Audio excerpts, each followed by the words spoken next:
जिस आवाम ने 400 पार के नारे से उनको ला करके 240 पे पटका, उसका परिणाम यह हुआ कि उन्हें 2 बैसाखियां लेनी पड़ी, एक चंद्रबाबू की बैसाखी, एक नीतीश बाबू की बैसाखी। एक भी बैसाखी अटकी, मोदी जी की सांस अटकी।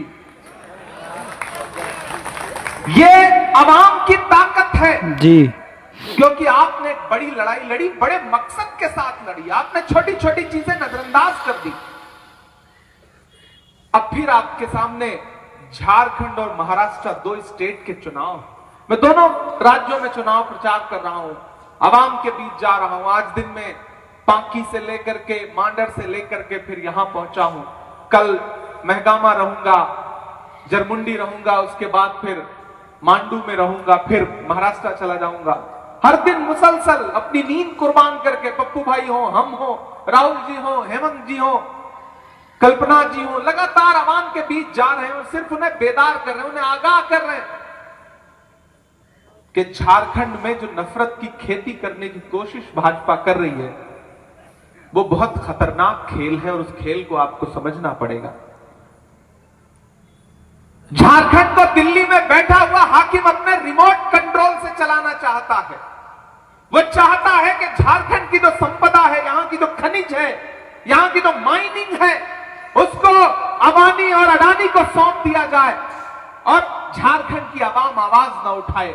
याद करिए कि किस तरह आपके एक लोकप्रिय मुख्यमंत्री को भाजपा ने उठा करके जेल की सलाखों के पीछे डाल दिया। कई महीने तक जमानत नहीं हुई और जब जमानत हुई तो कोर्ट ने कहा कि ये तो बिना कारण के जेल भेजा गया। बताइए हेमंत सोरेन के वो 5 महीने कौन लौटा सकता है जो जेल की सलाखों के पीछे गुजरे? बिल्कुल भाई, बिल्कुल। जब एक मुख्यमंत्री कोई नहीं लौटा सकता समय को। सोचिए आवाम के साथ कैसा सुलूक करेंगे ये आने वाले दिनों में अगर झारखंड इनके हाथों में चला गया तो।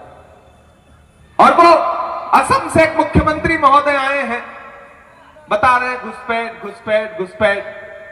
मेरे हाथ में, मैं आजकल झारखंड में नक्शा लेके घूम रहा हूं और यहां मीडिया के भी साथी मौजूद है। ये मेरे हाथ में नक्शा है भारत का। मैं चैलेंज करता हूं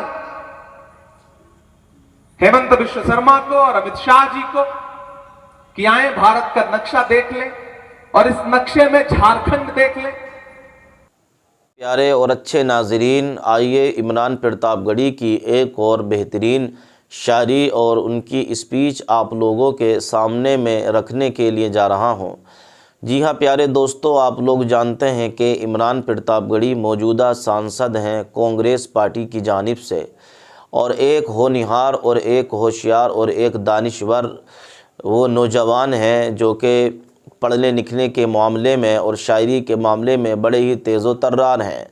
प्यारे दोस्तों, अज़ीज़ साथियों, तो इमरान प्रतापगढ़ी ने एक सभा के अंदर लोगों को जो है स्पीच देते हुए और कांग्रेस का साथ देने के लिए उन्होंने क्या कहा है, आइए इमरान प्रतापगढ़ी की इस शायरी को और इस स्पीच को हम लोग बगौर समाप्त करते हैं। ये लड़ाई नफरत और मोहब्बत के बीच में है।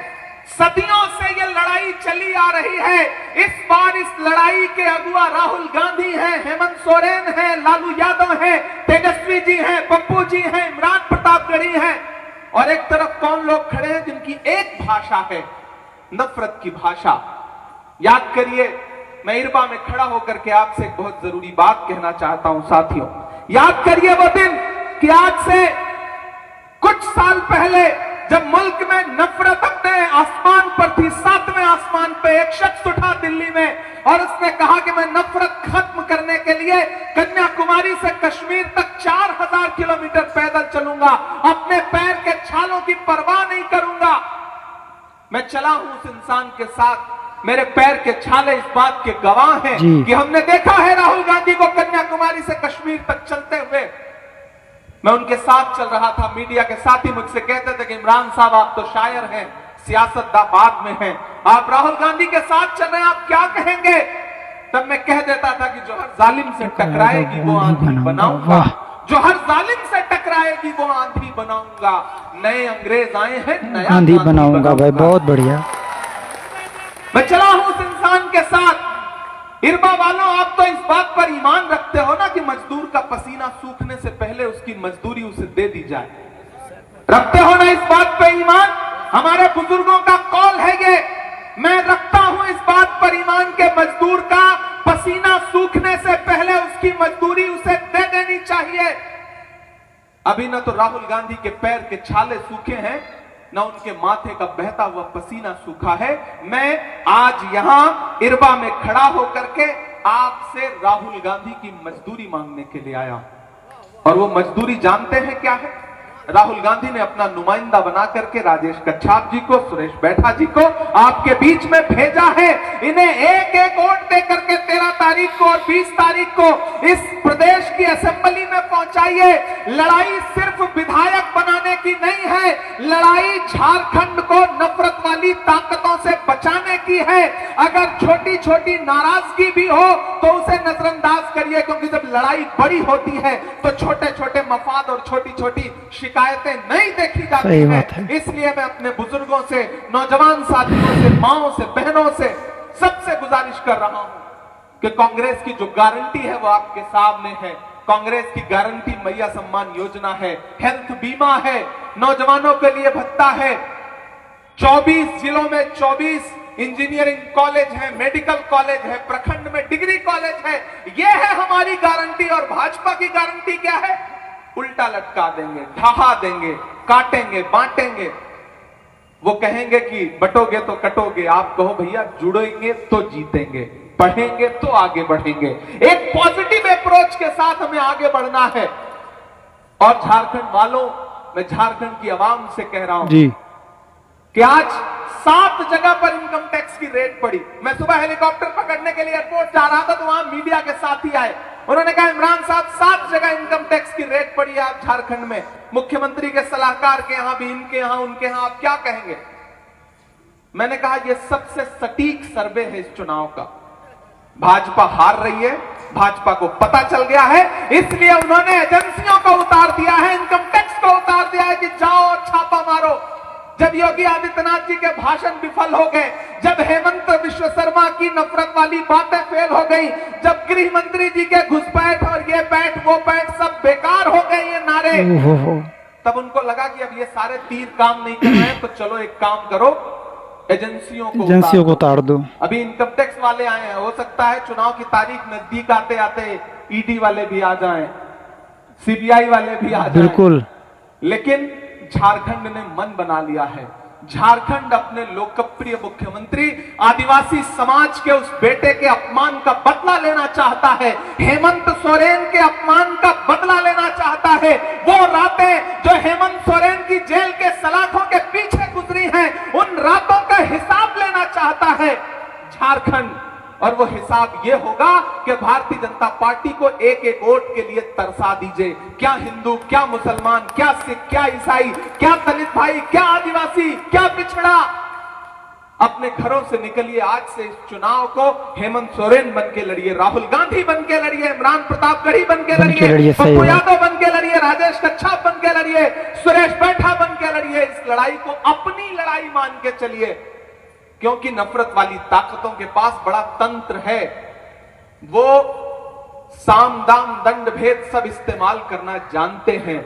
इसलिए मैं आपसे अपील करूंगा कि होशियार भी रहना है, समझदार भी रहना है, और एक एक वोट लेकर के घरों से बाहर निकलना है। और कांग्रेस पार्टी के गठबंधन के जितने भी प्रत्याशी हैं उनको वोट देना है। मैं, वक्त बहुत कम है, बहुत लंबी तकरीर आपके सामने नहीं करना चाहता हूं। सबसे पहले तो मैं अनवर साहब को मुबारकबाद दूंगा इस बात के लिए। आइए राजेश भाई, देखिए दोनों चेहरे आपके अपने हैं, जाने पहचाने हैं, इनका ना तो तारुफ कराने की जरूरत है, ना इनके बारे में बहुत कुछ बताने की जरूरत है।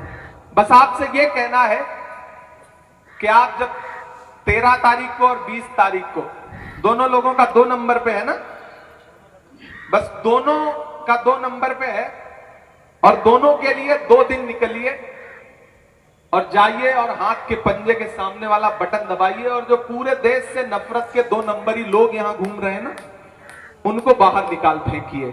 ये चुनाव इस बात का चुनाव है कि देश तानाशाही से चलेगा या डॉक्टर बाबा साहब अंबेडकर के संविधान से चलेगा। ये चुनाव इस बात का चुनाव है तो मैं आप दोनों साथियों से आप ये भी कहूंगा कि ये सारे लोग आपको जानते पहचानते हैं, आपने इनकी साथियों, तो इमरान प्रतापगढ़ी की ये वीडियो आप लोग देख रहे थे कि इमरान प्रतापगढ़ी किस तरीके से बीजेपी पर और दीगर पार्टियों पर निशाना साधते हुए कह रहे थे कि इन पार्टियों ने अब तक कुछ नहीं किया है, लोगों को बेवकूफ़ बनाया है और लोगों के साथ धोखा किया है।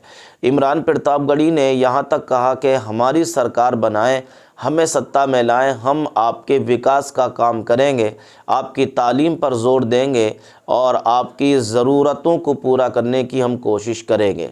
बहरहाल तो ये इमरान प्रतापगढ़ी की एक क्लिप थी जो मैंने आपके सामने रखी है। अगर ये वीडियो अच्छी लगी हो तो इस वीडियो को लाइक करते चले जाइए। अस्सलामु अलैकुम वरहमतुल्लाहि वबरकातुहू।